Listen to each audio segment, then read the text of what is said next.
اعوذ باللہ من الشیطان الرجیم بسم اللہ الرحمن الرحیم الحمد للہ رب العالمین والصلاة والسلام علی اشرف الانبیاء والمرسلین وآلہ الطیبین الطاہرین۔ اعوذ باللہ من الشیطان الرجیم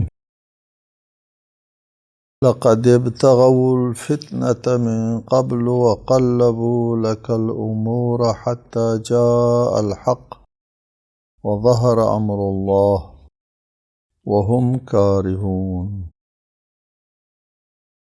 سورہ توبہ آیت 48۔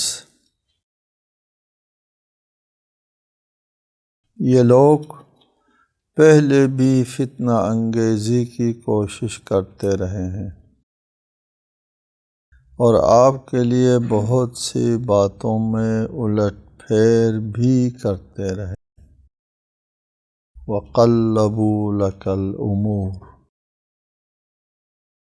یہاں تک کہ حق آ پہنچا اور اللہ کا فیصلہ غالب ہوا اور وہ برا مانتے رہ گئے۔ وَهُمْ كَارِهُونَ، ان منافقین کا ذکر ہے جن لوگوں نے جنگ تبوک میں شرکت کرنے سے عذر خواہی کی اور عذر تراش کر شرکت کرنے سے اپنے آپ کو بچا لیا،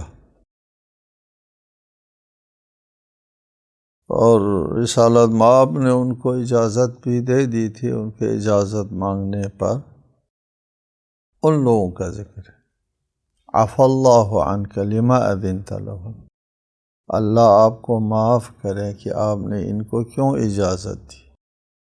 ان لوگوں کی بات ہو رہی ہے جن کو اجازت دے دی گئی اور ان کا یہ حال تھا۔ لقد ابتغوا الفتنة من قبل، یہ لوگ پہلے بھی آپ کے خلاف یا اسلام کے خلاف، آپ کی اس انسانی اور آسمانی تحریک کے خلاف فتنہ انگیزی کی کوشش کرتے رہے۔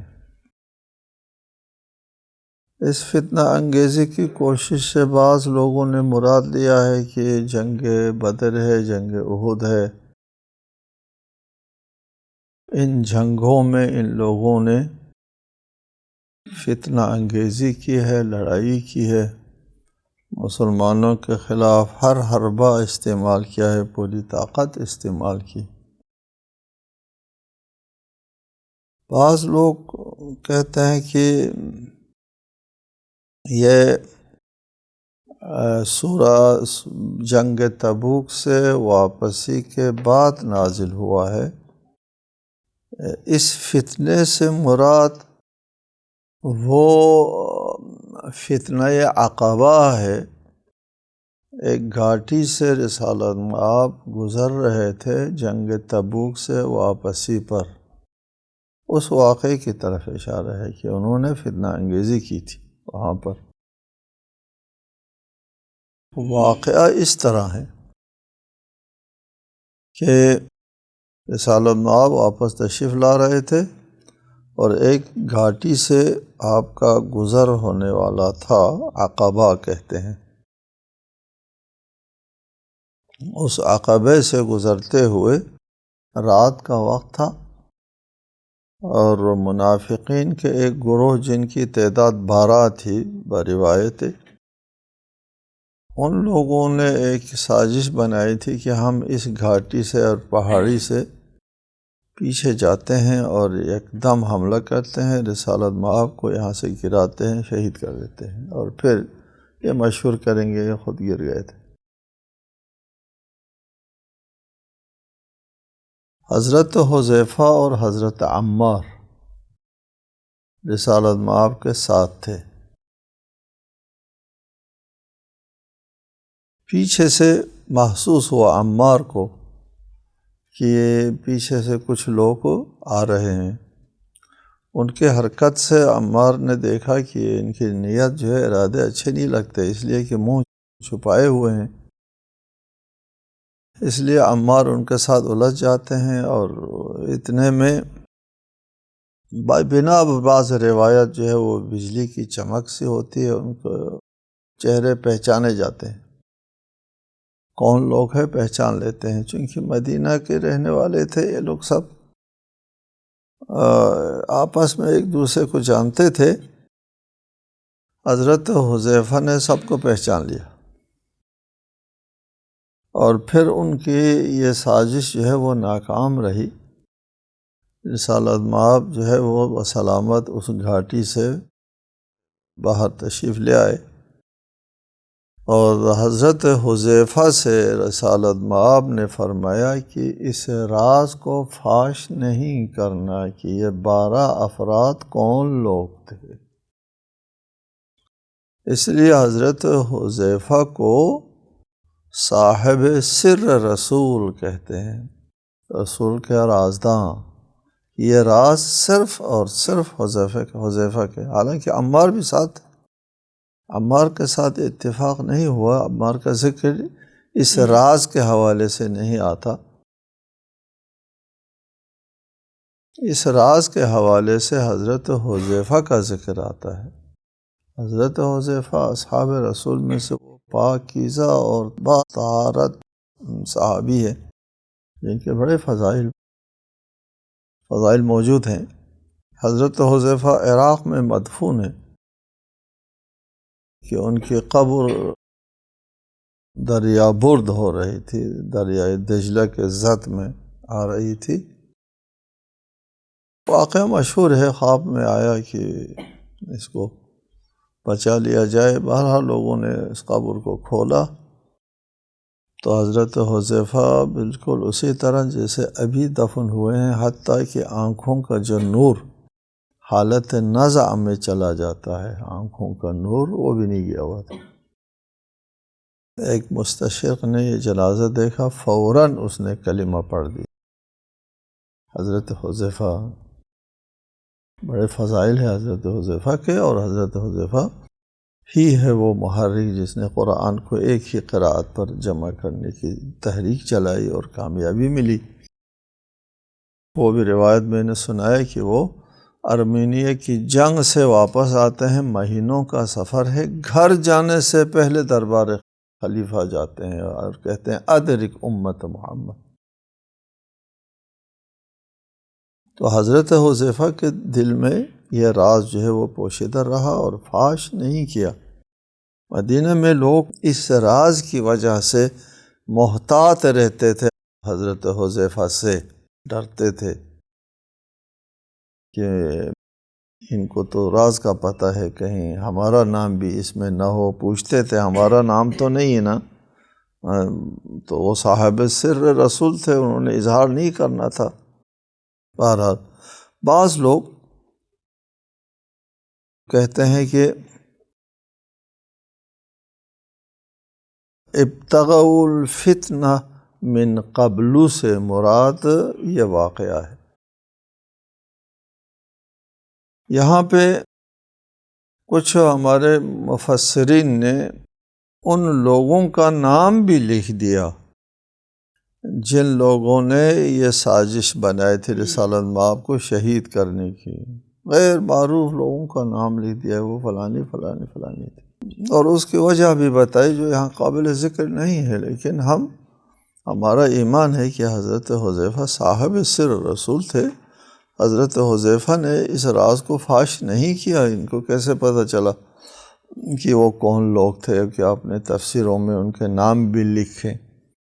حضرت حذیفہ نے یہ فاش نہیں کیا، رسالت مآب کے حکم کی خلاف ورزی نہیں کی، لہٰذا یہ راز رہا تا آخر راز رہا۔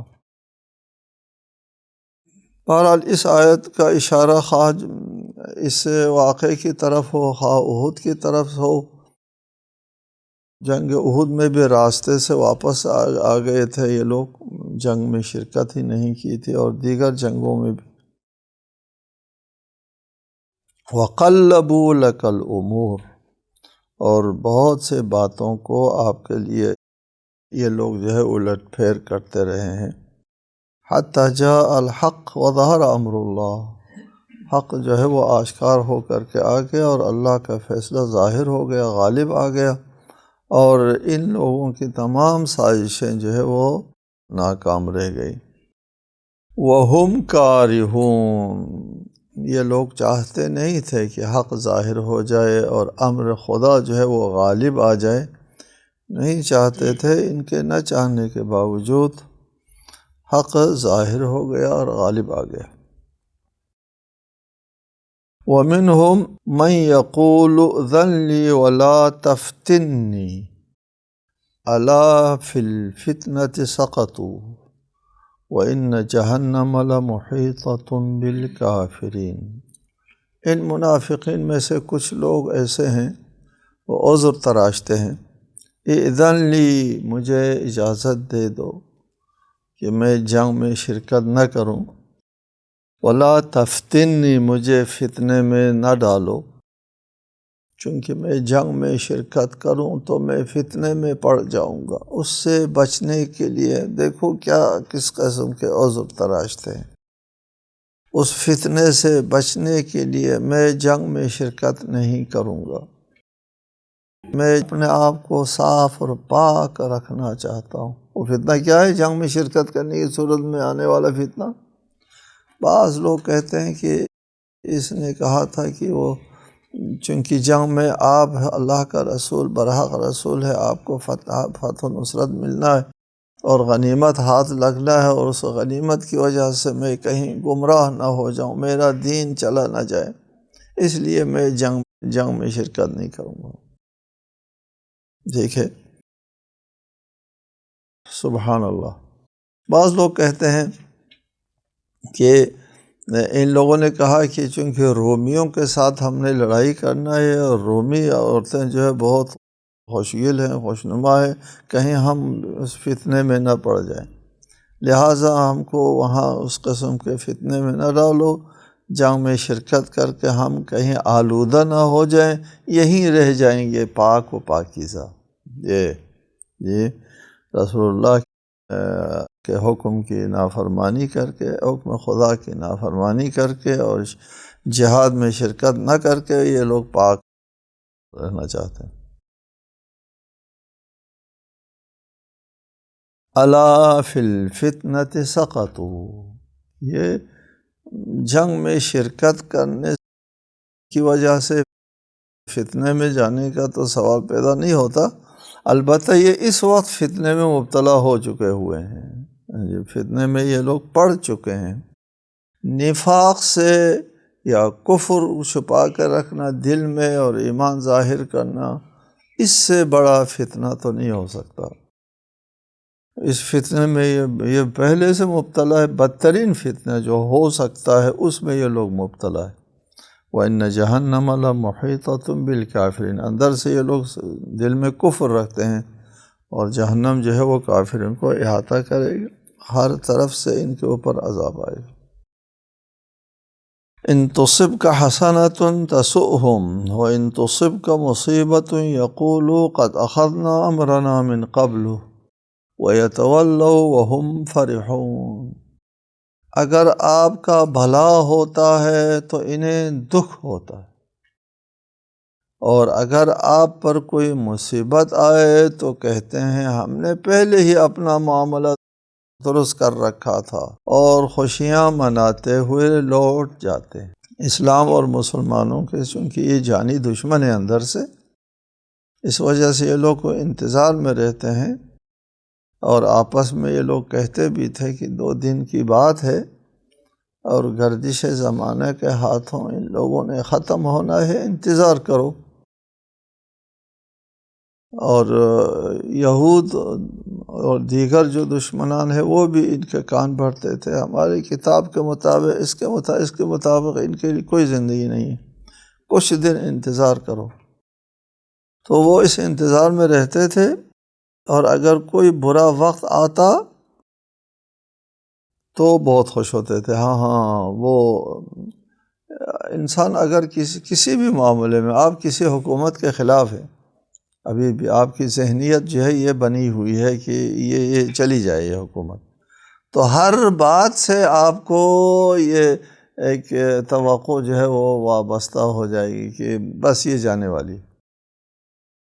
اور جو لوگ اس حکومت کو استحکام چاہتے ہیں اور بہت مشکل سے مشکل وقت میں، اور کل کوئی حکومت جانے والی ہو تو وہ آج امید لگائے بیٹھیں گے ہماری حکومت نہیں جائے گی، یہ ذہنیت ہوتی ہے انسان کی کسی لگاؤ کے ساتھ۔ ان لوگوں کا دلی خواہش تھی کہ مسلمان کامیاب نہ ہوں، اور اس وجہ سے ان تصبک حسنۃ تسؤہم، کوئی بھلا ہوتا ہے تو انہیں دکھ ہوتا ہے کہ ایسا کیوں ہو یار، ہونا چونکہ ان کی توقع کے خلاف ہے۔ وہ جس چیز کی توقع رکھتے تھے، جس چیز کے وہ انتظار میں تھے، وہ اس کے خلاف ہوتا تھا، تو ان کو دکھ پہنچتا تھا، یار ایسا نہیں ہونا تھا، کیوں ہوا اس قسم۔ وَإِن تُصِبْكَ مُصِيبَةٌ، اور اگر آپ کے اوپر کوئی مصیبت آتی ہے، یقولو، وہ کہتے ہیں کہ ہم نے نہیں کہا تھا، ہم صحیح کہتے تھے اور یہ ہونے والا تھا اور ہو کے رہے گا، اور کل دیکھو کیا ہوتا ہے۔ وہ اس انتظار میں تھے کہ اس تحریک کا خاتمہ ہو جائے۔ وَإِن تُصِبْكَ مُصِيبَةٌ يَقُولُوا قَدْ أَخَذْنَا أَمْرَنَا مِنْ قَبْلُ، ہم نے تو اپنے پہلے معاملہ درست کر رکھا تھا۔ أَخَذْنَا أَمْرَنَا، اپنا معاملہ اپنے ہاتھ میں رکھا تھا، ان لوگوں کے ہاتھ میں نہیں دیا تھا۔ وَيَتَوَلَّوْا وَهُمْ فَرِحُونَ، اور خوش ہو کر کے یہ لوگ لوٹ جاتے ہیں۔ قُلْ لَن يُصِيبَنَا إِلَّا مَا كَتَبَ اللَّهُ لَنَا هُوَ مَوْلَانَا وَعَلَى اللَّهِ فَلْيَتَوَكَّلِ الْمُؤْمِنُونَ، آپ ان لوگوں سے، ان منافقین سے کہہ دیجئے جو آپ کے بارے میں اس قسم کی منفی سوچ رکھتے ہیں کہ اللہ نے جو ہمارے لیے مقدر فرمایا ہے اس کے سوا ہمیں کوئی حادثہ پیش نہیں آتا، وہی ہمارا مولا ہے۔ مومنین کو چاہیے کہ وہ اللہ پر بھروسہ کرے۔ قُلْ لَن يُصِيبَنَا، آپ کہہ دیجئے کہ ہرگز نہیں پہنچے گی ہمارے اوپر کوئی مصیبت، مگر وہ جو اللہ نے فیصلہ کر رکھا ہے، کتبہ مقدر کر رکھا ہے، وہی۔ ٹھیک ہے، یہاں انسانی قسمت تقدیر سے مربوط نہیں ہے، خلط مبحث نہ ہو، اس تحریک کی بات ہے، اسلامی تحریک کی بات ہے، اسلامی جہاد کی بات ہے۔ جو لوگ جہاد کے لیے نکلتے ہیں اس کے لیے اللہ کا ایک فیصلہ ہے کہ وہ فیصلہ ان کے ساتھ ہونا ہے۔ جو لوگ راہ خدا میں قربانی دیتے ہیں ان کے لیے ایک فیصلہ ہے۔ جو لوگ ایثار اور قربانی کے ساتھ کام کرتے ہیں، اللہ اور رسول کی اطاعت کرتے ہیں، ان کے لیے اللہ کا ایک فیصلہ ہے، وہی ہو جائے گا۔ وہ فیصلہ تو قرآن مجید میں کئی جگہوں پر بتایا کہ میں اور میرے رسول جو ہے وہ غالب آئیں گے، اور انتم الاعلون ان کنتم مؤمنین، اور تم ہی بالا دست ہو اگر تم مومن ہو، فتح و نصرت تمہاری ہے۔ بہت سے آیات کے سیاق و سباق میں، صراحت میں یہ اللہ تعالیٰ نے فیصلہ سنا دیا ہے۔ کتب اللہ لنا، اللہ کا فیصلہ ہوا ہے ہمارے بارے میں، وہی ہونا ہے ہمارے ساتھ۔ تمہاری خوشی اور غمی سے اور تمہارے دکھ سے اس سے کوئی فرق نہیں پڑتا کہ ہم پر کوئی برا وقت آتا ہے تو خوش ہوتے ہو، اور اچھا وقت آتا ہے تو تمہیں دکھ پہنچتے ہیں۔ یہ اچھا برا جو ہے ہوتا ہے اس راستے میں، وہی ہوتا ہے جو اللہ تعالیٰ نے ہمارے لیے معین کر رکھا ہے، کہ معین یہ کر رکھا ہے کہ اس راستے میں ہم کو خاصی آزمائش اور کڑی آزمائش ہم نے دینا ہے، یہ لکھا ہوا ہے۔ ٹھیک ہے جی، اور اسی آزمائش میں اپنے آپ کو ہم نے ڈال دیا۔ تو اس لمبے سفر میں، لمبی مسافت میں ہم کو بہت اذیت پہنچی، بھوک اور پیاس اور تھکاوٹ۔ 610 کلومیٹر چلنا اس زمانے میں، اور سخت گرمیوں میں بہت کم آزمائش تھی، اور زیادہ راہ بھی تھوڑے ہوں، کھانے پینے کے لیے بھی کچھ نہ ہو، آدھے کھجور کے اوپر گزارا کرنا پڑتا ہے، بلکہ بعض روایات میں ہے کہ ایک کھجور 12 آدمی جو ہے وہ باری باری سے چوستے تھے، تھوڑا سا چوستے تھے اور دوسرے کو دیتے، وہ تھوڑا سا چوستے تھے، 12 افراد ایک کھجور۔ یہ اللہ تعالیٰ کا فیصلہ تھا کہ اس قسم کی کڑی آزمائش سے تم کو گزرنا ہے، ٹھیک ہے۔ نہیں یصیبنا الا ما کتب اللہ لنا، بھوک، پیاس، تھکاوٹ، سب اللہ کا فیصلہ ہے، اس کو ہم نے برداشت کیا۔ اور آخر میں فتح و نصرت بھی اللہ کا فیصلہ ہے، وہ بھی اللہ کی طرف سے فیصلہ ہے کہ فتح و نصرت جو ہے وہ تمہاری قسمت ہے، تمہاری نصیب میں ہے، تمہارے حصے میں ہے، وہی فتح و نصرت ہم کو ملنا ہے جو اللہ نے ہمارے لکھا ہے۔ بھوک ہے، پیاس ہے، مصیبت ہے، تو بھی اللہ کے راہ میں ہم کو اس آزمائش کے راستے میں اختیار کرنا ہے، اور فتح و نصرت بھی۔ ہوا مولانا، وہی ہمارے اوپر حق تصرف رکھنے والا ہے، ہم اسی کے اقتدار کے اندر وقت گزارتے ہیں، ہمارا اپنا کچھ نہیں بس چلتا۔ ہوا مولانا، سارا بس اللہ تعالیٰ کا چلتا ہے، اس کے قانون فطرت کے مطابق ہم کو چلنا ہوتا ہے۔